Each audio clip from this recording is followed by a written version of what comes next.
Hello everyone, आप सबका हमारे चैनल जनक प्रीति में एक बार फिर से स्वागत है। आप सब देख सकते हैं आज मैं अपने मायके आई हूँ कादीपुर।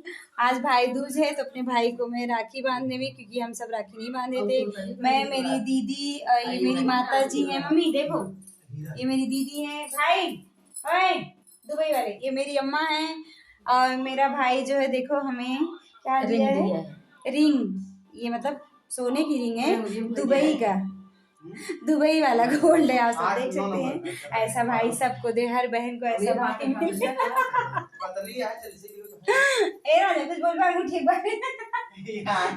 अब हम अपने भाषा में बोले हैं, क्योंकि हमका ज्यादा खड़ी हिंदी बोले में बहुत कंजट लगा था। हाँ भैया, अम्मा अंगूठी अच्छी है ना। ऐसे भाई सबके मिले और ऐसे सपोर्ट करे वाली हमेशा आज ही हमार मिले। और हमार मम्मी है